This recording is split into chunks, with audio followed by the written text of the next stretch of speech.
Hello, everybody. This is the Field Guys podcast, your source for the greatest sports minds since the late, great Don Shula.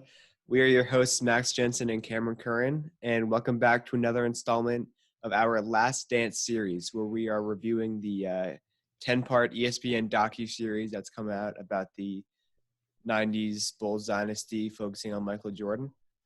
Today, we're focusing on episodes 5 and 6, which came out last night. And just want to give a real quick, may the 4th be with you to all of our Star Wars fans out there. Yes. Important day. It is important. Mm-hmm. Let's get straight into it.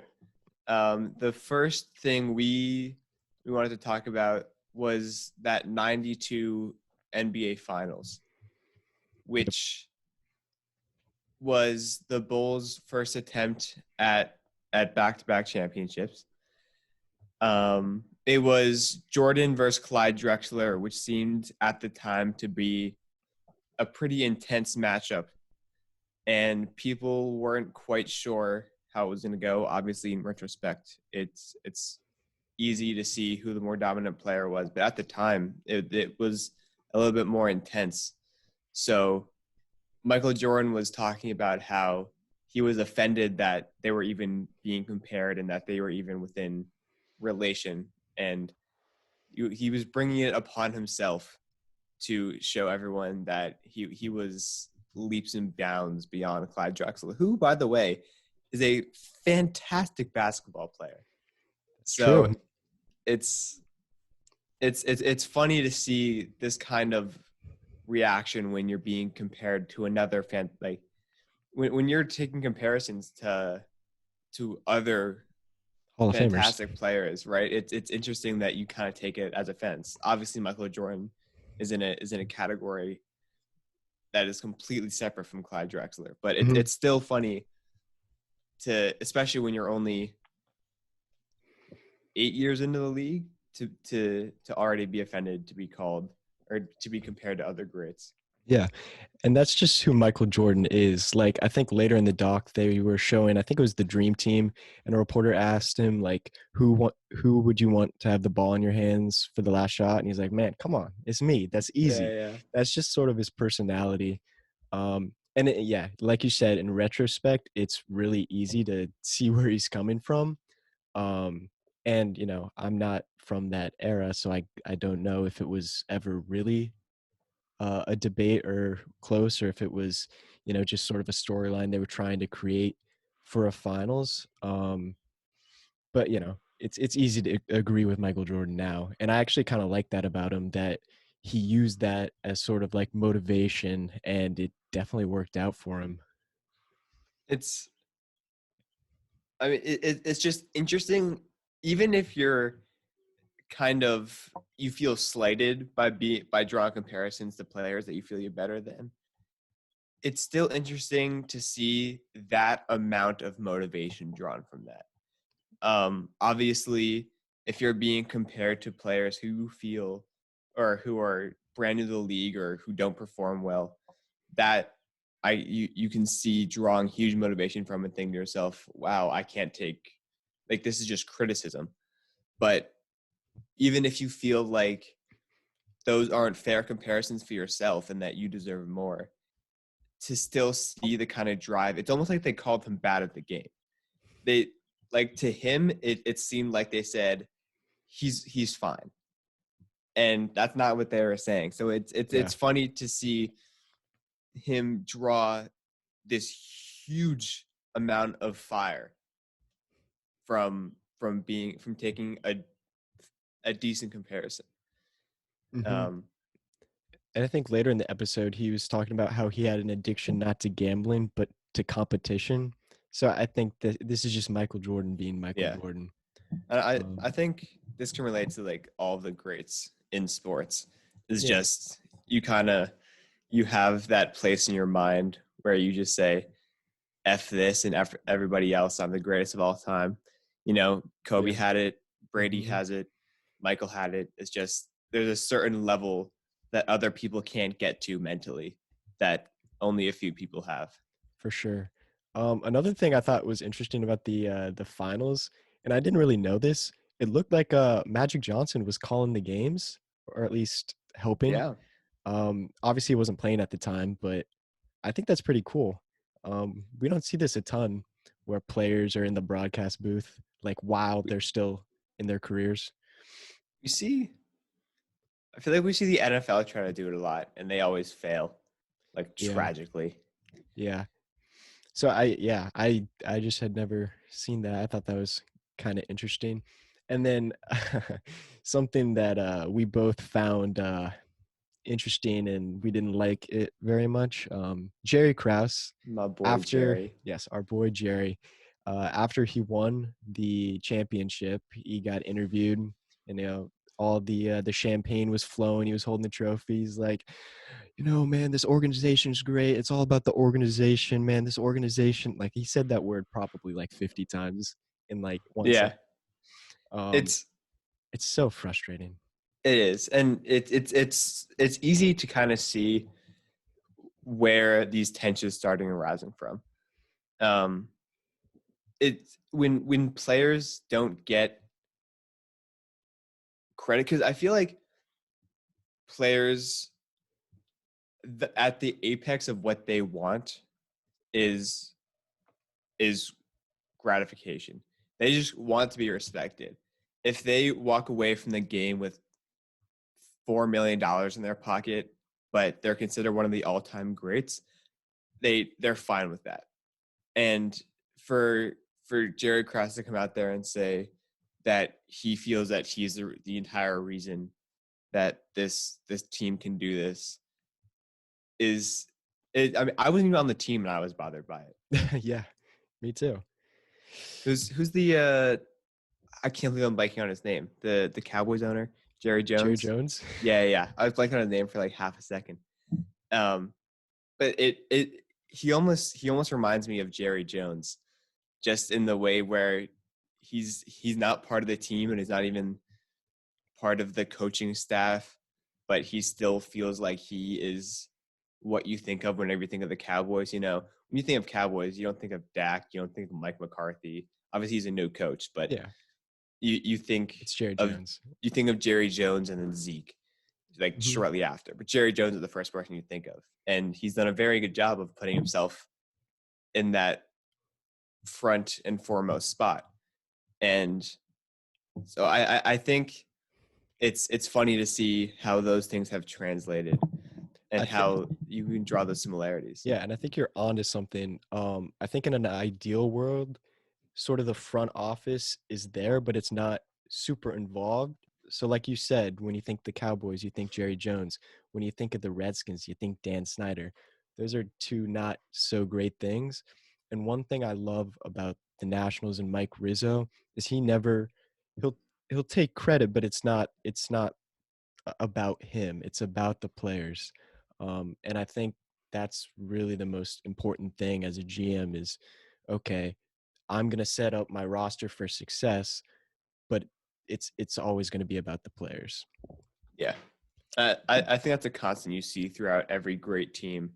The Patriots, you knew who the owner was, you knew who Robert Kraft was, but Robert Kraft was never sitting there saying, I'm the reason for all of this. He always gave Hmm. the credit to Tom and to Belichick, who were more in the front lines. Yeah, for sure. So Um, Jerry Jones, take some notes. yes, definitely. Yeah. Another big thing about the episode, obviously the dream team. That was an awesome team. I Um, just that was one of the Amazing. teams. I don't I never like wish I could go back and watch the 90s Bulls. Like it would have been fun, but there are things I'd rather do than go back and watch the 90s Bulls. Hmm. To watch the 92 Dream Team is something I sometimes wish I could go back and do. Yeah, Um makes it's me miss the Olympics too. yeah. Rip Olympics 2020. Yeah. Yeah.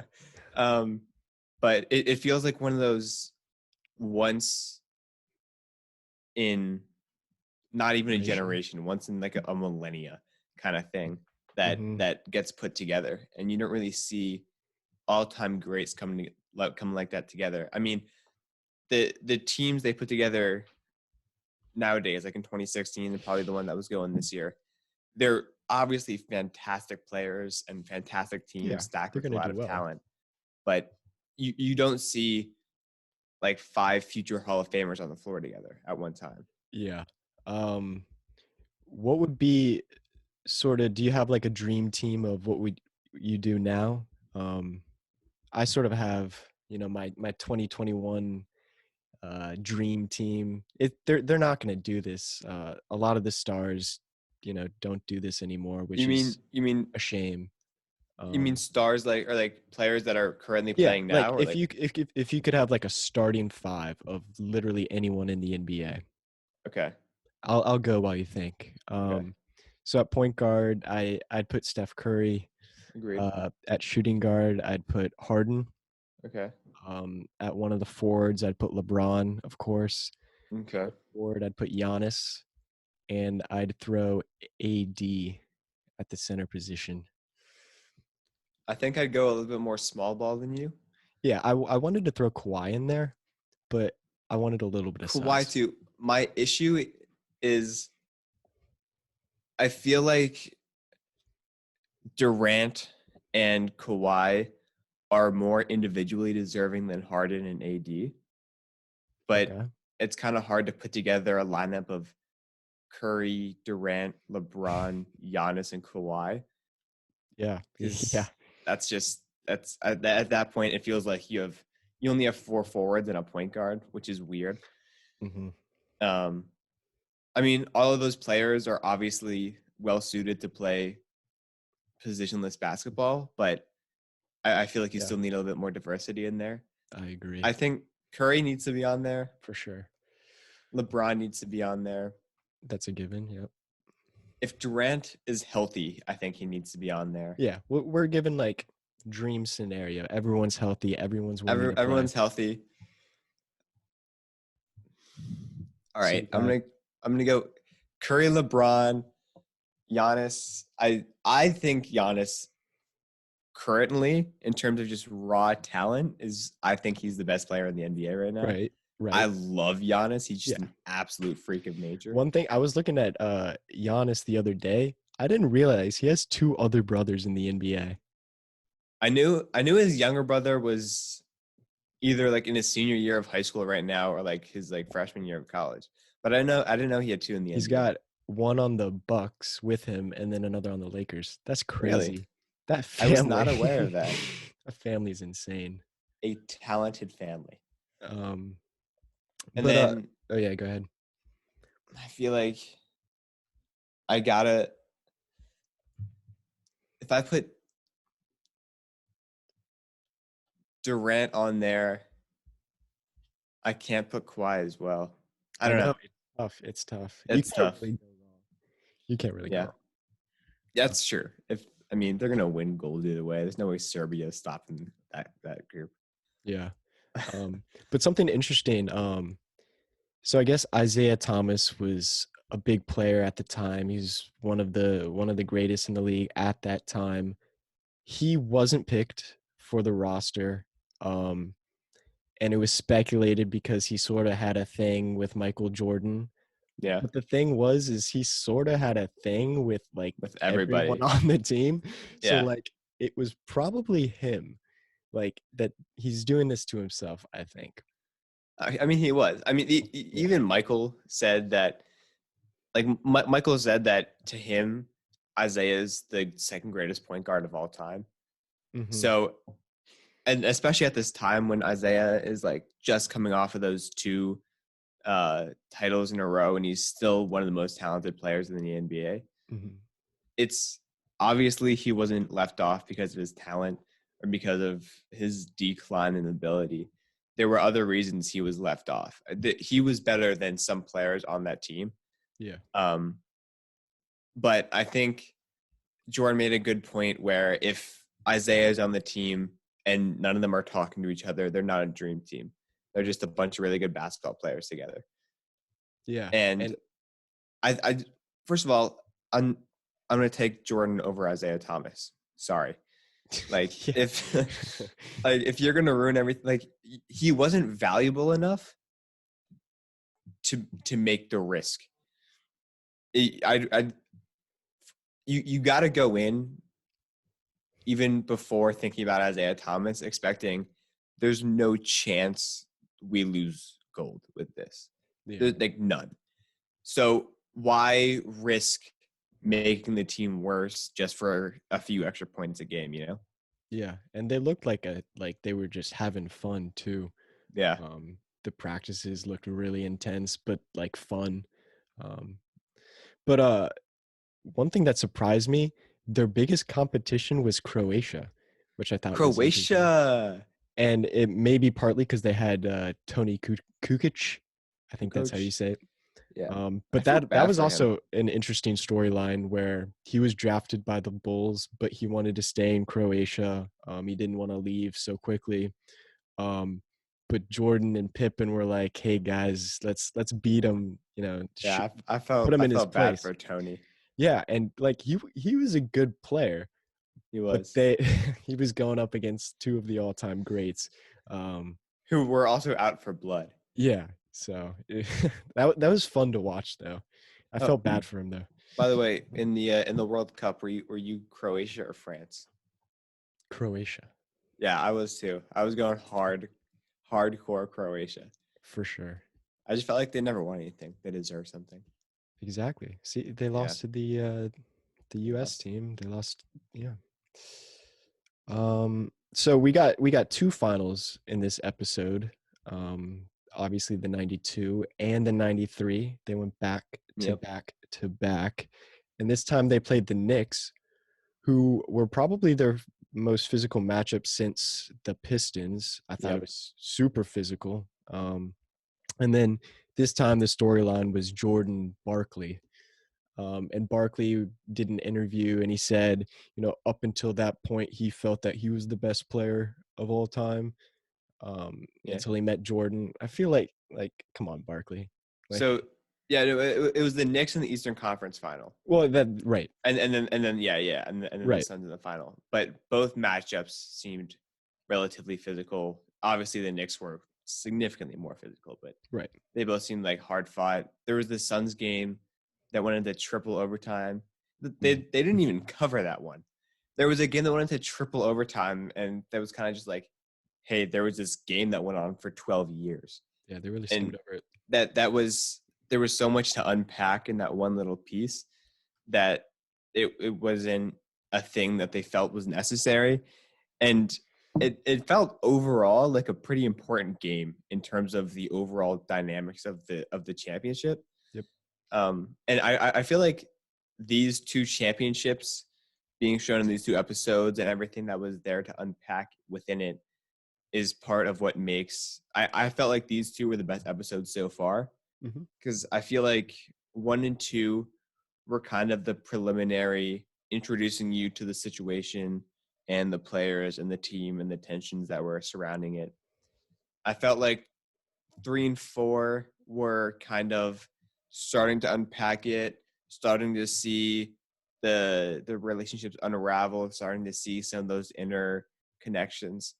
And then episodes 5 and 6, they kind of just went all in, said Michael Jordan has a gambling problem and everybody hates him, and Isaiah Thomas isn't on this team, and also Charles Barkley is here, and they won 2 championships, by the way. And it was kind of just all thrown at you, and it was awesome. It was just a blur of greatness. Yeah, I agree. I like these two episodes probably the best too, because like you said, the first couple were, building up Pippen, building up Rodman, building up Coach Jackson. But this one was really about Michael Jordan and how he was portrayed and sort of his global image. And one thing I definitely wanted to talk about, I know in a previous podcast you talked about one of his, was it like a reporter who talked about, now we look at it like a storybook, like Michael Jordan's this great guy. Oh But yeah, back then Ahmad it didn't. Rashad. Yeah, but back He was then he didn't. featured a little bit. Yeah, I saw him. I feel like after watching this episode, like I don't see that at all. Like at the time, he was like the guy, the global phenomenon. Like I, I, yeah, I don't know what was his name? Ahmad Rashad. Yeah, I don't A I don't great name. really agree with him. It seemed like Michael Jordan was just I mean, big, well, big it's deal. still you're still seeing it through the eyes of a documentary, though. They're only showing him when he's in these huge press briefings with music playing over the background, and they're only showing him when he's having these huge moments. They're not showing him when he's like laying in bed, sitting there, because Well, that's not good TV. right, but like the moment he steps outside of his hotel room, he's bombarded. That's how it is with like every like significant basketball player. I don't think it's like that. Like he was like globally, like everyone knew his name, everyone knew his face, and I don't think that's you can say that about anyone. Like maybe I think LeBron, but if the yeah, well, I'm saying like if LeBron is walking through like China, like people are gonna recognize him. yeah, but I think I just disagree with that dude. I mean, I but he was there the entire time. So it's hard to refute like the firsthand account. Obviously, it also might be playing the same effect to him, right? The same way we talked about stuff gets glorified over time. Maybe in his memories, stuff got a little bit less exciting over time because he's heard the stories before, or mhm, just because he knows the ending. Um, so obviously, there are nuances to it, but I feel like it's still not a completely unbiased look at Jordan and his dynasty. that's It's true. still a little bit glorified. If not, if that's not like this storybook glorified thing, then what is? I guess is my Yeah. question. Because I feel like he's the biggest sports star just globally that comes to my head. All right. Well, I'm not saying he wasn't. I was only using that case in the argument for LeBron against Okay. Jordan. There's no other player that comes even close. Yeah. Um, Even in athlete. within basketball at least. Yeah.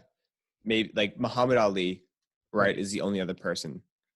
But I think that was like the one argument that you could use against or like for LeBron against Jordan is that people tend to make things a little bit bigger in their heads.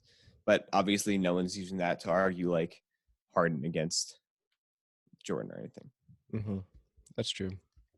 Another big storyline of the episode was Jordan's relationship with gambling.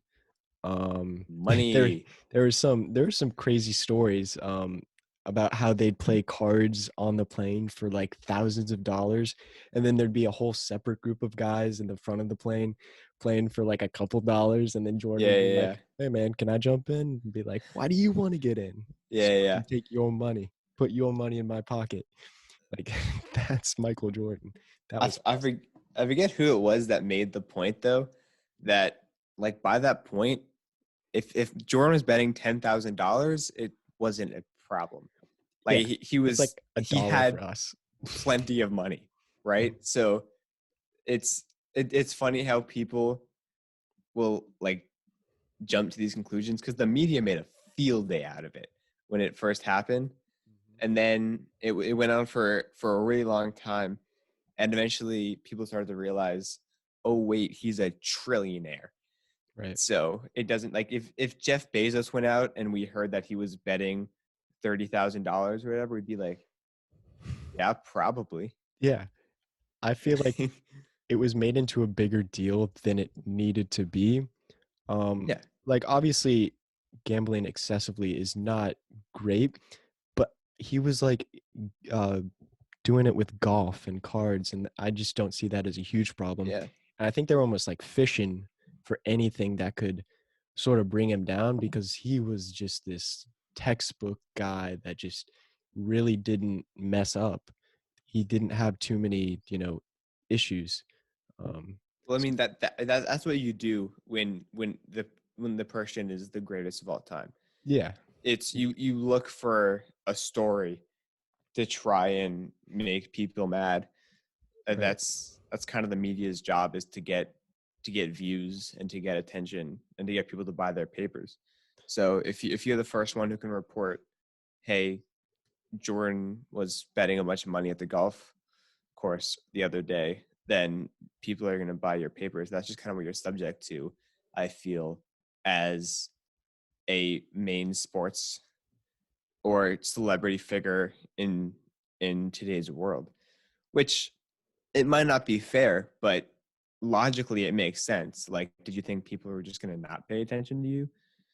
Yeah. And Yeah. I thought the way Jordan said it, like if he could go back, he wouldn't be a role model, and he wouldn't be this thing people looked up to. And I didn't like that. My first reaction was, well, then you shouldn't have become a superstar. It that's sorry. Like that's kind of what you like. You take the good with the bad. You want to be the greatest of all time. You got to be in the camera for a little bit. You Yeah. can't cherry pick what you want in terms of fame and glory. Um, and then my other thought was, yeah, he was obviously this huge icon, but they also talked about like the civil rights things, the whole Republicans buy shoes too, Mm-hmm. um, and how he wasn't like to any means like an absolute stand-up citizen. It's it was weird for me, especially when you see so many celebrities doing great things who are also in the same spotlight, right? Yeah. LeBron James is in that spotlight and he opened a school, you Yeah. know, Mm-hmm. like it's Nipsey Hussle wasn't quite in that spotlight, but he made all these amazing things happen in his community. All these great, amazing contributions have been made by people in that spotlight. Bill Gates funds a bunch of charities with endless amounts of money and has his own charity and has single-handedly fixed many problems in the world. So for Jordan to sit there and say, I didn't like people taking pictures of me and I didn't like people writing stories about my golf course, I don't care. Suck it up. Yeah, and I think when President Obama was on talking about it, he kind of said it best. Like you would have liked to see him do more in that Yeah, spot. Like you're not taking too much away from him, but he had the spotlight. He had the ability to really make an impact, especially with that election, but he chose not to. Um yeah, which, is too bad. But I don't think it takes anything away from his basketball legacy. Maybe I as agree. like an overall sports figure, maybe that takes away a little bit of his legacy, but overall, Yeah, not a big deal. yeah. Um. So another part of the episode was the whole shoe endorsement. How Converse used to be the shoe of the NBA. They were. Imagine that. How style has changed. I watched that commercial. I was like, what? I There thought it were was awesome those? watching Larry Bird rap. That might have So made my funny. night. Yeah. Um, and then Adidas passed on Michael Jordan. That Because was they a were mistake. apparently like an Oh my absolute gosh. mess at one point. Yeah. And then he ends up going to Nike, starting up the Jordan shoe brand, Mm, and that takes off. And he really started the idea of players kind of having their own shoes, yeah, which is really cool, and it's a really awesome marketing strategy as well. yeah, it is. He kind of made a bridge between sports and culture, if that makes any sense. Yeah, He yeah. was Hmm. the way they explained it was kind of like he was able to bridge this gap between style and fashion and the general culture of America and combine it with basketball and sports to help make a better connection between it. And that Air Jordan brand and all that branding that went into it, I feel like may have been like the single most underrated branding thing for the NBA. Not even just Nike or Michael Jordan in general, but like the NBA overall, I think may have benefited significantly from the Jordan brand and people don't recognize that enough. Yeah, and you got to give his agent some credit because I think it was partly his idea to have, Jordan's own shoe. And it's this whole, like be like Mike. You want to be like your idols, and here you go. You get to wear shoes. But the first game that he wore his shoes, he had an awesome game.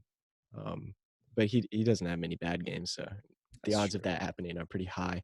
Um, but his shoes were like, or his socks were like covered in blood, like he was Oh yeah, when blistering he up. was re-wearing them for his last game in Madison Square. Oh, yeah, but the first time he wore his Air Jordans, he had some problems. I guess he was bleeding, they weren't fitting right or something, but he didn't wanna take them off because he was doing so well. I thought that was happening in his last game at Madison. Was it? I Yeah, because I think he was saying that those he Oh, wore those you're shoes in his getting better. first game at Madison as well. Gotcha. So it was like a Tarantino style kind of thing. Yeah, that's Yeah. certainly cool. I Either do way, I want to know what happened with that. Like, why Yeah, were his feet bleeding? They didn't explain that. They yeah. just said that his feet were bleeding, as if that was a normal thing I that mean, it's happens kinda sometimes. legendary. I mean, he I played mean, through yeah, it. They were probably and ball or something. all like all the props to him. It's concerning that he was bleeding and everyone was fine with it. That's true. They never explained that. Yeah. Um, alright, I have a situation, a question for you. I'm excited. All right, say you're an up and coming prospect in the NBA. Say you're like the next Michael Jordan. All right. All right, hold on. I gotta get into that headspace. All right. All right, that was fast. All Okay. right, let's go. Um, where are you signing for a shoe deal? What's your number one choice? In the current state of the NBA or Yeah, in 90s state of the NBA? right now. I'll go while you think. All right, you go while I think. I'm going Under Armour, and it's Okay. it's uh it's an out there choice, but Yep. their only real like basketball athlete that they have is Steph Curry. Yep. So if I'm a big superstar, I'm gonna want to be like the guy there. Um, and I feel like Nike's already got LeBron, they got KD, and Under Armour's got some pretty good shoes. So I'd go there, pair up with Steph, and that, So you're that's saying. that's my choice. I think I think I'll go a little bit towards the same logic as you, but maybe even a little bit more out there. Ooh, I'm gonna go Reebok. whoa, I'm gonna build this place from the ground up wow. and make it my own. Yeah, and we So saw in the episode Jordan obviously was with Nike, and when he was in the Olympics, he had like the Reebok logo on his like jacket, yeah, to cover it up. and it wasn't like a huge deal, but he was so competitive that he's like, I can't do this to Nike. I need to cover it up. So he wears Mad the respect. flag. It's- I really appreciated that from Mike over there. yeah, I thought that was awesome. You got anything else before we go to our music? I just had I didn't really have any specific questions that stood out to me besides the ones that we went over. But I had a few comments that I wrote down while I was watching the docu series. Mm-hmm. Um, the the first one was that this soundtrack for these two episodes have been absolutely Bars. amazing. No, just absolutely amazing. I they played in a span of like 10 minutes. They played Rosa Parks' Can I Kick It and If I Ruled the World, like back to back to back. And it was awesome. Yeah, And I've been really enjoying the 90s music that they've been playing. that's a good era That it is a good era. for I mean, music. they were playing some Eric B and Rakim, I've heard some and some Beastie Boys it's over it the was last couple episodes. yeah. Some good stuff. Um, and then they were also interviewing Barkley um, when about the Suns series against the Bulls in '93, Hmm. and Barkley mentioned how he thought he was the best player in the world until he met Jordan, and Jordan just obliterated him. Which I kind of expect coming from Barkley. He's always been kind of a confident player, but he also said something along the lines of, like, not to brag on myself, but I felt like I wasn't gonna let the Bulls win this, implying that he went out there and he did all he could, and he carried his team to a win in that game. Right. And I thought that was funny because 30 seconds later they cut to a clip of Jordan saying something like, yeah, I was sitting there in the locker room and I saw his face and I decided to just destroy his career, embarrass him, because I'm the greatest of all time and I'm a machine. Yeah. So to see like someone who's so just publicly arrogant, like someone like Barkley, talk about games against Jordan where he's kind of like, yeah, I feel like I played about as well as I could, you know? And then Jordan, who's not super in the public eye anymore, saying, yeah, I know. It was easy. I just absolutely am the greatest of all time. Yeah. There's no question. That was cool for sure. That was fun. That is all I had, which I feel means we're moving on to Some music. our recommendations for the day. Mm-hmm. Max, you want to hit that first? Yeah, I got one. His name is Kofi Stone. He's, I think, an English rapper. He's definitely got an English accent, but sort of that mellow, jazzy rap. He's got some good beats. So yeah, he's not super big either. Definitely under like 300,000 monthly listeners. So he's not super big. So I want to turn people on to Dreamville, which is the label that J. Cole runs.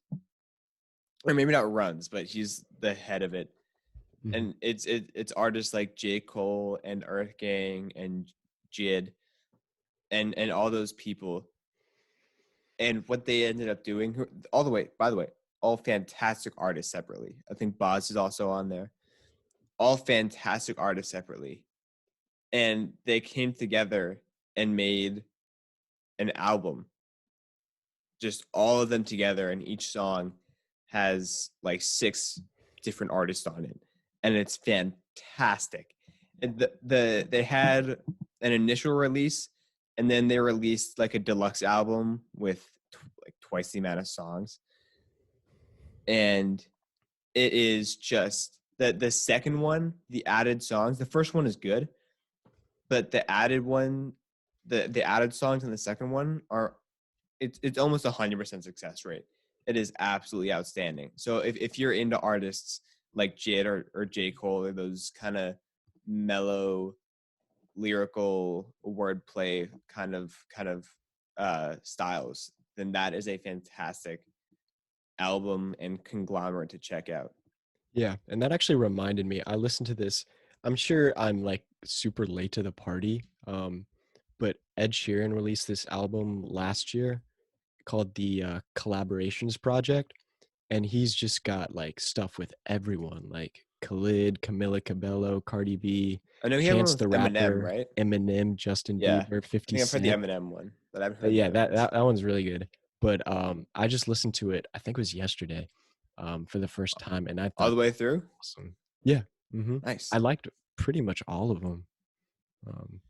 So that just reminded me with all the cool people in one album. It's a really good album. Yeah.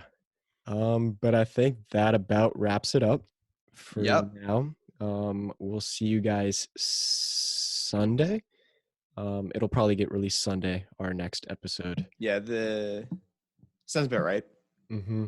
But And then we'll yes, definitely see you guys in a week to do 7 and 8. yes, of course. If you guys are able, leave us a 5-star review on Apple Podcasts. If you're on YouTube, like and subscribe as always. And until next time, we will see you later. Thanks, everybody. See ya.